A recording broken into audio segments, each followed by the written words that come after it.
आज हम French revolution के आगे का पार्ट पढ़ेंगे, ग्रोइंग मिडिल क्लास। तो देख सकते हो आपको मैं पढ़ा रहा हूँ, और जो आपको नेक्स्ट क्लास में छूट गई थी 2-3 क्लासेस, उसको मैं कवर करवा रहा हूँ। ठीक है, टेंशन उसकी बात नहीं है, वो आपको आराम से कवर हो जाएगा उसका। और थोड़ा सीरियस होकर पढ़ लो। देख रहे हो आपको मैं क्लास कितने बजे ले रहा हूँ? 10 बजे। 10 बजे रात में मैं आपकी क्लास ले रहा हूँ। तो मैं भी आपसे सीरियस हूँ, आप भी मेरे से सीरियस हो पढ़ने में। ठीक है, अब सिंपली हम हिस्ट्री में पढ़ेंगे द ग्रोइंग मिडिल क्लास। देख, मिडिल क्लास का आदमी जो है, बहुत सारे मिडिल क्लास के आदमी जो है, उनका ग्रोइंग स्टेजेस के बारे में बताया गया है कि कहाँ से कैसे ग्रो किया उसने, कैसे क्या एक टाइप से रिच बना, कैसे वो पुअर से रिच के पाथ पे चला, क्या हुआ सिस्टम, क्या स्टार्ट हुआ। तो उसके बारे में हम पढ़ेंगे ग्रोइंग मिडिल क्लास में। सब कुछ बताया था। तो अब हम पढ़ेंगे इन एडिशन टू मर्चेंट्स और manufacture, in addition to merchant और मैन्युफैक्चर देयर वर लॉयर्स और administrative officials who were educated. मतलब एडिशंस में अगर बात करें मर्चेंट्स की, मर्चेंट्स हो गया, या आप बोल सकते हैं मैन्युफैक्चर्स हो गया, मैन्युफैक्चर्स हो गया, there will be lawyer and administrative official. तो ये सारे लॉयर्स भी होते हैं और एडमिनिस्ट्रेटिव ऑफिशियल्स भी होते हैं। हु वर एजुकेटेड मतलब जो वो, देखो भाई कोई भी आदमी बताता हूँ, लॉयर जिसकी आप बात कर रहे हो, या आप कोई भी बता रहे हो, मर्चेंट हो गया, मैन्युफैक्चर, ये सब बिन पढ़ाई के बिना तो बन ही नहीं सकते। आज के ज़माने में जो आप मेरे से भी एजुकेशन ले रहे हो, वो क्यों ले रहे हो? कुछ आपका एक टाइप से गोल होगा, कुछ आपका एक टाइप से सपना होगा कि कुछ बनना है, कुछ जिंदगी में हासिल करना है, उसके लिए आप मेरे से क्लास ले रहे हो। ठीक है, तो वही बताया गया कि in addition to merchant manufacturers there lawyers and administrative officer who were educated, मतलब ये सारे लोग एजुकेटेड है। ठीक है, they believe that no group of society should be privileged by birth. मतलब ये कहा जाता है कि कोई भी सोसाइटी का मेंबर या सदस्य आप बोल सकते हो, वो जन्म लेते ही वो ऐसे प्रिविलेज ना बन जाए, ऐसे गरीब, या मतलब उसके पास रिसोर्स ना हो पढ़ने लिखने का, या ऐसा ना हो। उसके पास ऐसे एजुकेशन राइट हो, उसके पास एजुकेशन राइट हो, वो पढ़ सके, और वो ऐसे कुछ पढ़ करके कुछ बन सके, अपना ड्रीम पूरा कर सके। ठीक है, तो यही बताया गया है। तो बोला गया है कि rather person social position must be depend on his merit. जो पर्सन है वो सोशल पोजीशन में है, वो डिपेंड करता है उसके मेरिट से। तो यही न्यूज़ आया था लुई 16 का, जिसमें प्लान किया गया है कि जो इम्पोज हो रहे हैं कई सारे टैक्सेस को मिलाया गया, और एक्सपेंसेस ऑफ स्टेट के एक्सपेंसेस को मिलाया गया, और जनरेटेड किया गया एंगर और प्रोटेस्ट किया गया in the system of privilege. तो प्रोटेस्ट किस अगेंस्ट में किया गया? Against the system of privilege system के अगेंस्ट में प्रोटेस्ट किया गया अमॉन्ग द पीपल्स के बीच में। अब फिलोसफर जैसे जॉन लोक, जीन जैक्वस, रोजर्स, नाम अलग अलग दे रखे हैं इनके, फिलोसफर के नाम अलग अलग है, और मोंटेस्क्यू स्प्रेड किया इन्होंने आइडियाज फ्रीडम्स के, और freedom equal laws of opportunity सभी के लिए। अब जो आइडियाज है फिलोसफर के, वो बहुत सारे फॉलो किए गए, जैसे जॉन ल्यूक। ये दो ट्रेजिस्टिक्स है गवर्नमेंट्स के, जो क्रिटिसाइज करते हैं the doctrine of divine and absolute right of the monarch king, जिसको हम बोलते हैं, मोनार्क को हम ऐसे किंग बोलते हैं, यह आपको याद होना चाहिए। बोल क्या रहा है, एक जॉन लोक है जो दो प्रेजेंसेस ऑफ गवर्नमेंट में आता है, जो क्रिटिसाइज करता है डॉक्ट्रिन ऑफ डिविन। आपने डॉक्ट्रिन ऑफ लैब्स पढ़ा था लास्ट क्लास में, 8th में। अब आगे डॉक्ट्रिन ऑफ डिविन, जिन्होंने absolute right of the monarch किया था। मोनार्क का मतलब होता है किंग। क्या होता है? मोनार्क, ये वाला मोनार्क, मोनार्क का मतलब होता है किंग, राजा।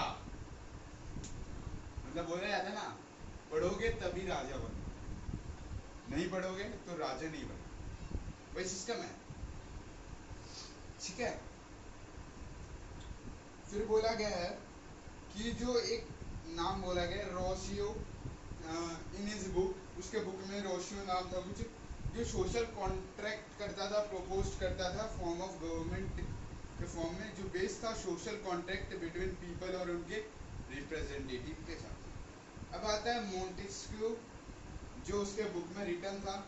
जो स्पिरिट है लॉस के, उनको प्रपोज किया गया। जो कॉन्सेप्ट था separation of power, separation of power मतलब पावर का टाइप से सेपरेट करने का प्रोसेस को सेपरेशन ऑफ पावर बोला जाता है, ठीक है। बिटवीन द लेजिस्लेचर, लेजिस्लेटिव के बिटवीन में, एग्जीक्यूटिव के बिटवीन में, जुडिशरी के बिटवीन में, जो मॉडल है गवर्नमेंट का उसको एक्सेप्टेड किया गया बाय दी यूएसए के द्वारा। आफ्टर द 13 कॉलोनीज के बाद डिक्लेयर किया गया कि जो इंडिपेंडेंस है ब्रिटेन से, मतलब डिक्लेयर किया गया कि जो ब्रिटेन है उनसे इंडिपेंडेंस है, ठीक है। एक चीज याद रखना, मैं लिखवा देता हूँ आपको,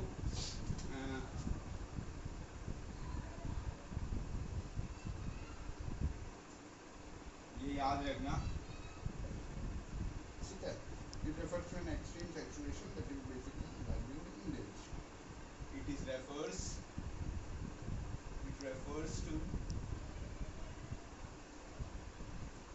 an extreme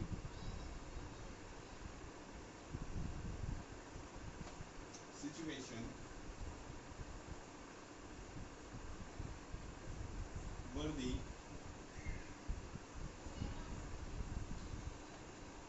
basic means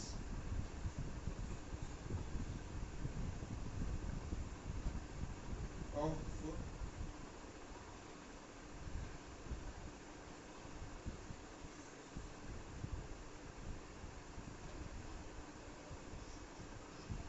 livelihood are based।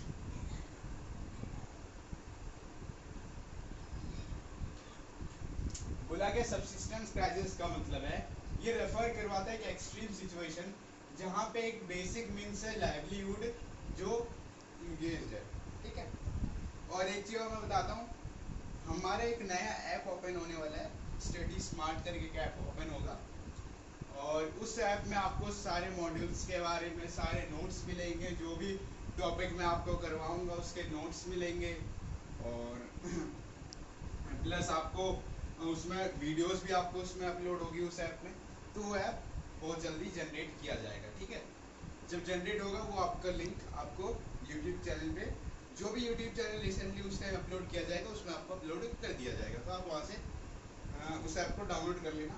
तो वहाँ पे फिर नेक्स्ट बार में क्या होगा, जो वीडियो आपका अपलोड होगा वो ऐप में डाउनलोड अपलोड होगा, डायरेक्ट ऐप में भी होगा या यूट्यूब पे भी होगा, दोनों जगह होगा। लेकिन आप जहाँ से पढ़ना आपको सही लगता है वहाँ से पढ़ सकते हैं, ठीक है।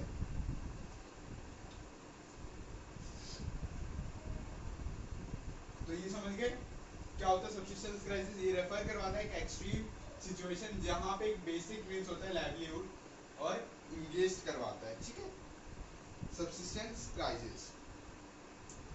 अब समझते हैं हम, अब होता क्या है कि एक छोन ल्यूक के बारे में बताया गया जिसमें दो, ये पढ़ा दिया मैंने। अब है मोंटेस्क्यू, कोई बुक, स्पिरिट ऑफ लॉ, ये भी हो गया, ठीक है, separation of power, executive of law, ये सब समझा दिया। अब है जो अमेरिकन कॉन्स्टिट्यूशन है और उसका गारंटी है ऑफ इंडिविजुअल राइट्स के पास गारंटी है, और ये इंपॉर्टेंट एग्जाम्पल है पॉलिटिकल थिंकर्स फ्रांस में, ठीक है। जो आइडियाज है इस फिलोसफर के वो स्प्रेड किया गया है, स्प्रेड मीन्स फैलाया गया है अमॉन्ग द पीपल्स के द्वारा, थ्रू दी बुक्स के थ्रू और न्यूज़पेपर के थ्रू। आपने पढ़ा होगा लास्ट हिस्ट्री में, जब मतलब ऐसे फ़ोन वगैरह नहीं हुआ करता था तो बुक्स हो गया, न्यूज़पेपर हो गया, मैगजीन्स हो गया, उनसे न्यूज़ वगैरह स्प्रेड किया जाता था।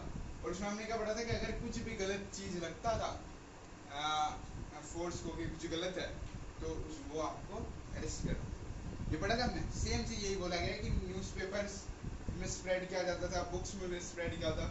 This were often read allowed in groups, तो ये सारे रीड किया जाता है ग्रुप्स में। Help people who could not read और राइट, उनके लिए ये सब किया जाता है जो लोग लिख नहीं सकते, जो लोग पढ़ नहीं सकते, उनके लिए। अब आता था आउटब्रेक ऑफ द रेवोल्यूशन, ठीक है, बहुत बड़ा चैप्टर है भाई, खत्म इतना जल्दी नहीं हो रहा। और एक तो मैंने ऊपर से क्लास ली छोड़ दी थी ना, अभी तो हम यहाँ French abolished monarchy and become republic तक पहुँच जाते तो ये हमारा चैप्टर होता। अब हम पढ़ेंगे the outbreak of the revolution. क्या पढ़ेंगे? The out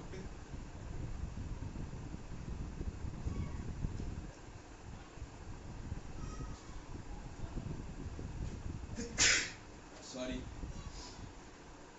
the outbreak of the revolution, मतलब कैसे आउटब्रेक होता है रेवोल्यूशन का, जो दंगे वगैरह लड़ाइयाँ वगैरह चल रही थी उसकी आउटब्रेक कैसे होती है इसके बारे में पढ़ेंगे।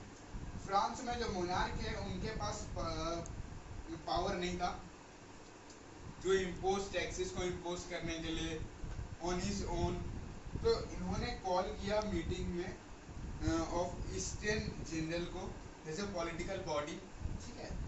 तो सभी जो 3 स्टेट्स थे ना, उन्होंने भेजा एक रिप्रेजेंटेटिव को, रिप्रेजेंटेटिव जिन्होंने बॉडी टू पास प्रपोजल और न्यू टैक्सेस, जिन्होंने पास किया एक प्रपोजल और एक कुछ नए टैक्सेस को पास किए गए। Only the king could decide when to call a meeting, the last meeting was in 1640। तो बोला गया है कि ओनली जो किंग्स हैं वो डिसाइड करते हैं कि जब मीटिंग में कॉल, जो लास्ट मीटिंग था हमारा 1614 में बताया गया, ठीक है, वो डिसाइड करते हैं मीटिंग, कॉल ऑफ मीटिंग। 5 मई 1789 में, डेट्स याद रखना है आपको, मैं लिख देता हूँ।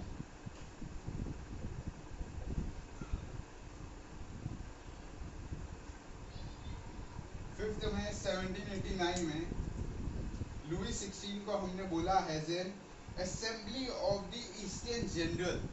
क्यों बोला भाई? अगर हमने बोला है assembly of eastern general, assembly of eastern general, अब आप बोलोगे हमने बोला कि असेंबली ऑफ ईस्टर्न जनरल 5 मई 1789 को, लेकिन हमने क्यों बोला कि ये असेंबली ऑफ ईस्टर्न जनरल है और इसी डेट को क्यों बोला 5 मई 1789 को? हम कोई और डेट बोल सकते थे, या हमने यही नाम क्यों रखा, ये क्यों है, ये इसके बारे में हम पढ़ेंगे, ठीक है। तो ऑन 5 मई 1789 लुई 16 को हमने बोला has an Louis 16 called for an assembly of the state. Louis 16 को हमने क्या बोला? असेंबली ऑफ द स्टेट बोला, ठीक है। General to pass the proposal for the new tax, मतलब जनरल को ऐसे बोला गया कि वो पास करे, क्या पास करे? न्यू टैक्सेस पास करने के लिए बोला गया, ठीक है। फिर बोला गया है कि जो फर्स्ट और सेकंड स्टेट है उन्होंने सेंड किया, भेजा था 300 रिप्रेजेंटेटिव को, ठीक है, जिन्होंने सीटेड किया था रोल्स फेसिंग हर एक अदर्स और 2 साइड्स, जहाँ पे 600 मेंबर्स थे थर्ड स्टेट्स के जो खड़े थे पीछे, ठीक है, एट द बैक। जो थर्ड स्टेट थे उन्होंने रिप्रेजेंटेड किया था बाय द रिचर और एजुकेटेड मेंबर्स। अब पीजेंट्स हो गया, आर्टिशंस हो गया, वुमेन्स हो गई, उनको अलाउ नहीं था असेंबली में। क्यों नहीं अलाउड था? क्योंकि जो प्रॉब्लम्स थे और जो डिमांड्स थे वो रिटन थे 40,000 लेटर्स में जो रिप्रेजेंटेटिव के द्वारा मंगवाया गया। फिर वोटिंग हुआ स्टेट में जनरल में, तो उसमें पास्ट में कंडक्टेड किया गया अकॉर्डिंग टू द प्रिंसिपल के अकॉर्डिंग, जो हर एक स्टेट के पास एक वोट देना अनिवार्य है। जो हमने what is democracy, wise democracy में पढ़ा था कि हर एक रिप्रेजेंटेटिव के पास राइट टू वोट है, कि वो एक वोट जरूर देगा। यही सेम चीज आपको इस पॉइंट में बोला गया है कि voting in the state general in the past had been conducted according to the principle that each state had 1 vote, मतलब हर एक स्टेट के पास एक वोट है, ठीक है। जो मेंबर्स है थर्ड स्टेट के वो डिमांड करते हैं वोटिंग के लिए, कंडक्टेड करते हैं बाय टेकिंग असेंबली को लेने के लिए, और बोल where each member should have 1 vote, तो हर एक मेंबर्स के बाद एक वोट नहीं होना है। हाउएवर जो किंग है उन्हें रिजेक्ट किया गया था उनके प्रपोजल को और members of the third states को जो वाक करते थे असेंबलीज इन प्रोटेस्ट में। अब आता है national Assembly of the third state. अब क्या आता है?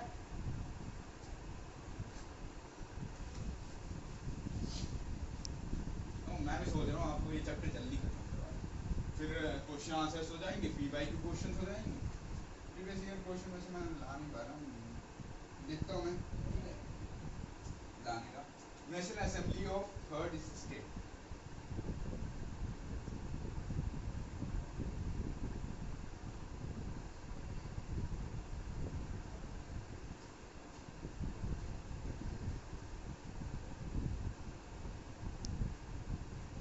National Assembly of third state, इसमें छोटा सा पैराग्राफ है। उसके बाद हम नेक्स्ट क्लास में रिवोल्ट एट द बेस्टाइल के बारे में पढ़ेंगे। फिर उसके बाद हम French become a constitutional monarchy पढ़ेंगे, French approach monarchy and become a Republic.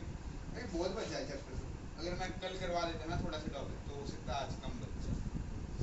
National Assembly of third state के बारे में, तो 20 जून 1789 की बात है, ठीक है। हुआ क्या, जो रिप्रेजेंटेटिव थे थर्ड स्टेट असेंबली के, वो हॉल में इंडो टेनिस कोर्ट में इन वर्सेस, इतना ही बताया गया कि जो 20 जून 1789 में रिप्रेजेंटेटिव थे थर्ड स्टेट असेंबली के हॉल इन दी हॉल में at the Indo tennis courts in versus, तो उन्होंने डिक्लेयर किया एज ए नेशनल असेंबली। क्या डिक्लेयर किया, NA, नेशनल असेंबली, इतना ही बोलो, नेशनल असेंबली डिक्लेयर किया गया, ठीक है। उन्होंने खुद को डिक्लेयर किया गया कि नेशनल असेंबली, बट उन्होंने ये भी डिक्लेयर किया गया, एक ड्राफ्ट न्यू कॉन्स्टिट्यूशन डिक्लेयर किया गया फ्रांस के लिए, जो लिमिट था और जो पावर थी मोनार्क का उसके बिहाफ, उसके लिए, ठीक है। सॉरी, जो रिप्रेजेंटेटिव थे थर्ड स्टेट्स के, उनको लीड किया गया बाय मीराबियू, नाम दे रखा है कुछ, ठीक है, मीरा, और एक दे रखा है भाई, ठीक है।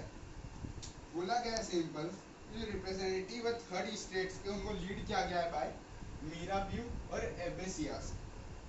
मीराबियू बोर्न किया था नोबल फैमिली से, बट उन्होंने डिस्कर्ड किया था फ्यूडल प्रिविलेजेस को डिस्कर्ड किया था, लेकिन एबेसियास जो है, एबेसियास, उन्होंने क्या किया था, वो ओरिजिनली एक प्राइस्ट है, और इन्होंने लिखा था एक इन्फ्लुएंटेड पैम्पलेट, क्या लिखा था इन्फ्लुएंटेड पैम्पलेट में, what is the third state, what is the third state, ये लिखा था उन्होंने अपने पैम्पलेट पे। अगर बोल दिया, अगर क्वेश्चन बन गया अब्बासियाज ने क्या लिखा था, क्या पैम्पलेट पे लिखा था, तो उन्होंने लिखा था what is the third state, third state क्या है उसके बारे में लिखा था, ठीक है। ये लिखा था थर्ड स्टेट क्या है उसके बारे में। अब जो हम नेक्स्ट क्लास में करेंगे उसको हम करेंगे revolt at the Bastille, revolt at the Bastille, ये हमारा टॉपिक नेक्स्ट क्लास के लिए है, ठीक है। और सपोर्ट करते रहो भाई, सब्सक्राइब वगैरह करते रहो, और देखो सब्सक्राइब करोगे तो आप ही का फायदा है, मुझे क्या है, आपके पास न्यू कंटेंट्स आते रहेंगे जो आपको मैं क्लासेस में करवाऊंगा। और जिन बच्चों ने सब्सक्राइब कर रखा है उनको तो मैं ये बोलना चाहता हूँ कि आपका 100% सक्सेस होगा अगर आप पढ़ोगे, मेरे ऐप से पढ़ोगे, मेरे चैनल से पढ़ोगे, तो आपका 100% सक्सेस होगा। क्योंकि अगर एक बच्चा दूसरे बच्चे से पढ़ता है, देखो आप बोलोगे सर आप तो एक बच्चे, मानता हूँ मैं एक बच्चा हूँ, लेकिन आप एक बच्चे से दूसरे बच्चे से पढ़ोगे तो जो एक टाइप से पता चलता है कि हाँ हमें कितना आता है और सामने वाले बच्चे को कितना आता है। तो thank you, see you in next class.